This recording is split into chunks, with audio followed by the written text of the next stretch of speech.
start by saying that it is so great to be in San Francisco, in a place where the district's strategic plan says that they are working to develop engaged, high-achieving, joyful learners.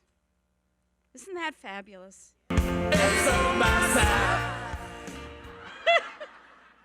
I did bring some friends along. I wanted to say one other thing before I start talking about A Matter of Time, and that is to say that Pedro's a tough act to follow, right? And partly, I mean, he's a tough act to follow because he's such a great presenter, but he's also a tough act to follow because I feel like I could listen to that guy forever, you know?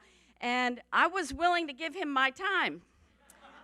But he had to leave. So speaking of time, I did bring some friends to set the stage.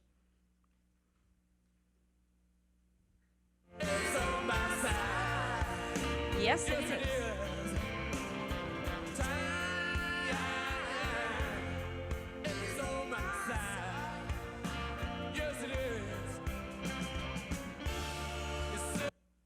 So let's start with that question. As we think about joyful learning, is time on our side? I'm going to say to you that I think it makes a whole lot of difference what we do with that time. And we've got a ton of studies now that tell us what we need to do with that time, so that's where I'm going to go with this. You know, Sam, in his wonderful work around learning in after school and summer, has used a study, a 1992 study called A Matter of Time, as one of the cornerstones. And I really appreciate that because I was the author of A Matter of Time. How many of you were in the after school and or youth development field in 1992 when A Matter of Time came out? So quite a few. So I'm going to, for those of you who were not involved, I'm going to give you a quick history lesson on what that was about. And then I'm going to try to speed us up to where we are today and where I think we need to go. So A Matter of Time was a study that actually came out 20 years ago. It came out in December of 1992 after 3 years of really hard work. And I was privileged to be hired by the Carnegie Corporation of New York to be the project director on that study. And I went there from Girls Clubs of America. So I worked for a national youth organization and actually knew quite a bit about youth service, but didn't really, because I'm a practitioner, not a researcher, I really wasn't familiar with some of the research. What I found out was that we had a Swiss cheese kind of approach to the research on youth development back in those days.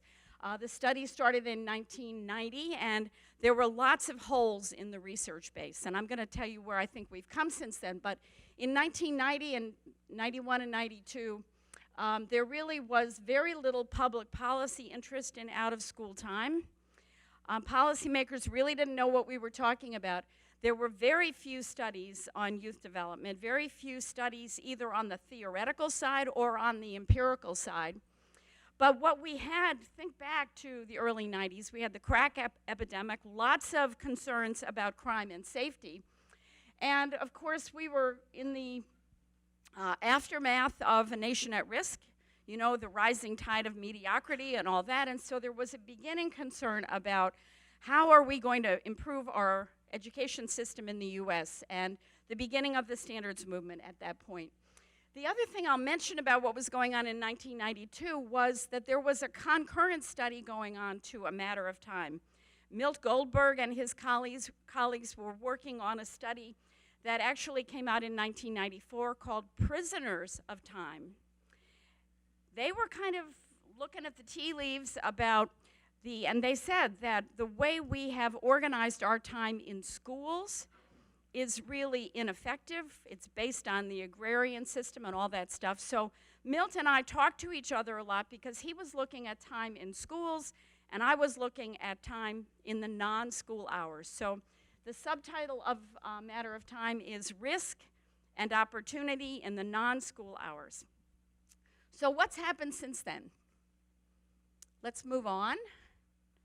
So since then, we all know, and we're grateful, that we've had a lot more funding, a lot more federal, state and local policy interest in out-of-school time and in the non-school hours. Certainly the biggest deal has been the 21st Century Community Learning Centers, money that has been put toward after school, upwards of $1 billion. Also, we had the National Research Council study that came a few years after A Matter of Time, and that I think really helped to reinforce some of the messages of A Matter of Time. This was the study on, it's called Community Programs to Promote Youth Development. I see across the field an increasing consensus on what constitutes quality in after school. When we were working on A Matter of Time, we were looking at increasing both the availability and the quality of programs, and I think a lot of you and a lot of us in the field have really achieved a consensus on what do we mean by quality, what does quality look like, and certainly the 5 principles that we're talking about today are what we're talking about. We also, I think, have really built up the empirical side of the evidence of what happens for children, what are the good results for children when they have an opportunity to participate in high-quality after-school and summer learning programs, out-of-school time programs. So we're building up a very substantial body of policy-relevant results. Of course, what else has happened is, the burgeoning interest in school reform and a lot more attention to the achievement gap and a lot more attention to the U.S. Issues around the competitive rankings vis-a-vis other countries. So that's a quick, those are the cliff notes, I think, on what's happened since then. Let's speed up to where we are in 2013. I think the risk and opportunity framework is a good framework still. I think there are lots of opportunities for us in the field, and we've already heard about some of them. I also want to talk about where I think the risks are. I think one of the big opportunities is kind of the rediscovery of the importance of social and emotional learning. I am grateful to Paul Tough that he is on NPR, that he's on national television, that he's talking about How Children Succeed, the title of his new book, and really calling attention to the importance of social and emotional learning and social and emotional skills. And in his book, Paul Tough talks about the failure of the cognitive hypothesis, that very seductive and simple idea that somehow we can separate cognitive development out of the 5 developmental domains, forget the whole child and just focus on cognitive development. We now know that that isn't true. I mean, a lot of us knew it wasn't true then, right? But we have seen through No Child Left Behind a real fallacy that got translated into public policy.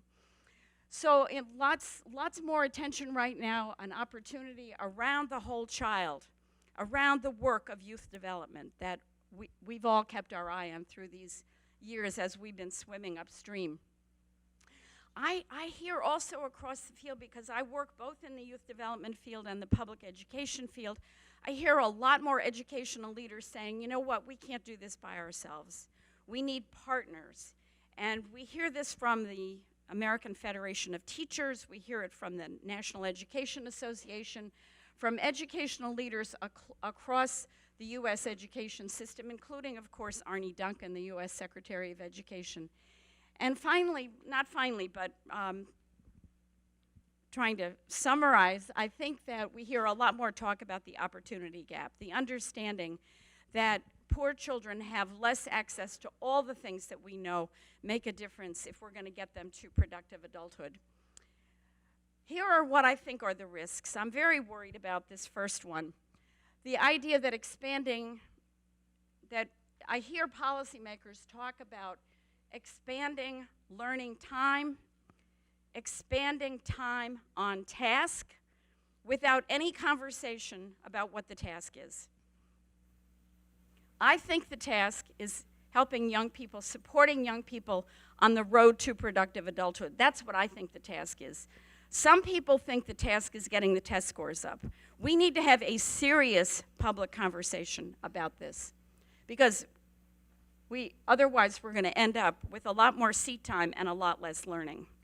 So I think that Ken Robinson set the stage for this conversation. I like Pedro, I think the Common Core standards are great. I think we're up to 48 states have approved the Common Core standards as their standards. But I am very worried as I read in Ed Week that we're talking about 7 to 10 hours of testing to make sure that children are learning up to the standards. We're talking about expanding the testing agenda in a very significant way. And I'm worried that the Common Core standards, if we don't retool our pedagogy and our teaching force, I'm afraid we're going to do more labeling of children and telling more children and more schools that they're failing. So we've got serious work to do. And I worry a lot that the economic problems in the country are going to decrease the funding for all the things that we know make a difference, whether we're talking about work with young people in schools or whether we're talking about work with young people during the non-school hours. So I think we've got some serious challenges ahead, but I am an optimist. I believe the glass is at least half full, and I think we have lots of great opportunities. All right, so the Rolling Stones set the stage here. The question is time on our side? I don't know, how many of you are familiar with the work of Reed Larson?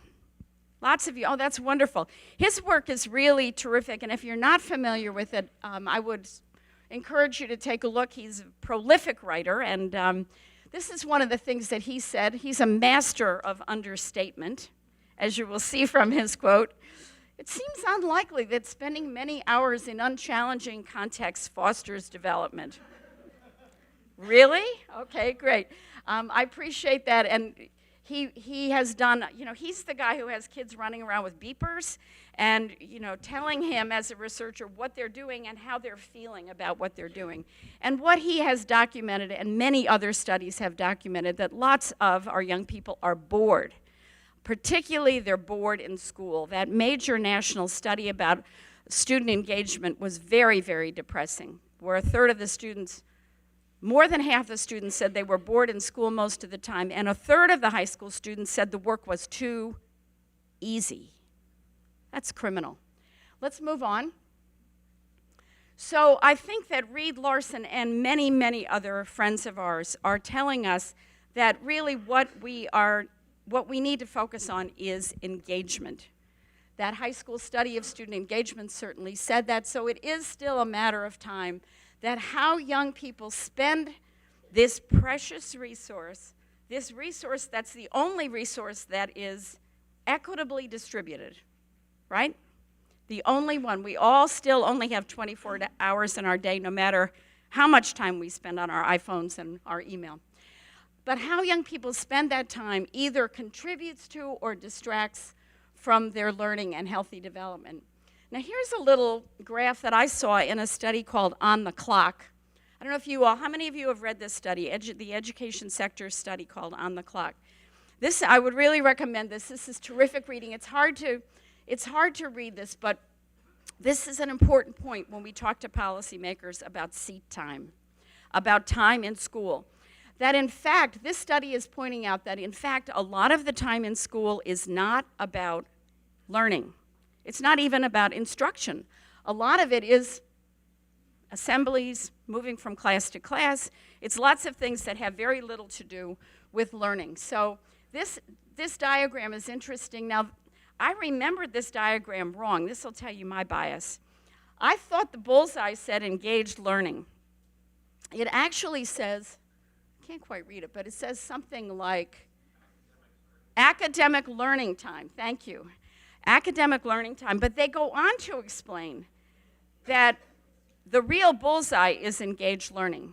So let's go on to look at engaged learning. Well, it's the holy grail, right? And it's what this whole conference is about, and I'm not going to go through the learning and after school and summer framework because you all know it, but here we have some pictures from the Children's Aid Society, my home organization, of some engaged learning. I want to talk for just a minute. How am I doing on time? Okay. Speaking of time, right? I want to talk a little bit about this issue of, so we've expanded the availability of after-school and out-of-school time programs a lot in the last 20 years, and I think we have done a lot of work on quality, but it's not easy, right? This is one of our challenges. And I just want to talk a little bit about how we have done this work at the Children's Aid Society. I think our out-of-school time programs are of really high quality. Were not always that way. And we did a lot of work on what we call the twin pillars of quality. Thank you. That is, we have paid a lot of attention to the professional development of staff. I'm not talking only about training. Here I'm talking about a whole system of support for staff, particularly direct service staff.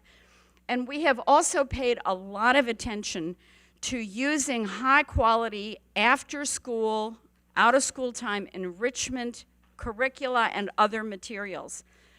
And I want to give a shout out to Carla Sanger and LA's Best. When we wanted to work on this and really work on it in a deliberate way, we came out here, we made a pilgrimage to LA's Best to see how they were doing it. And we learned a lot about how they support staff by, not only by recruiting the right staff, by orientation of staff, by good supervision of staff, but doing on-site coaching. I think that's been a tremendous asset in their work, and it's been a tremendous asset in our work. And we also learned from them a lot about the kinds of high-quality enrichment curricula that they were using. I think another engagement strategy is a strategy that I'm very involved in right now, which is the strategy of community schools. And Pedro actually kind of set the stage for this by talking about the importance of integrating with the school's core instructional program a set of supports and services that do two things: that expand children's learning opportunities during the non-school hours, and that remove barriers to children's learning and healthy development, things like medical, dental, mental health, and social services. Schools cannot do those things by themselves. We know that schools that are on an improvement track work with community partners, doing joint planning and doing the integration of expanded learning opportunities and the student support services, integrating them with the core instructional programs. So there is a whole literature about this and a whole field of practice and a coalition for community schools that's working on this. When we talk about expanded learning opportunities, and I know that there's a lot of confusion in the field right now about expanded learning time, expanded learning opportunities, after school, out of school time, et cetera, et cetera. I would say let's clear our way through that, because there are underlying principles of this work that really underlie all of it. School community partnerships, joint planning, data-driven decision-making, enriched content, and an intentionality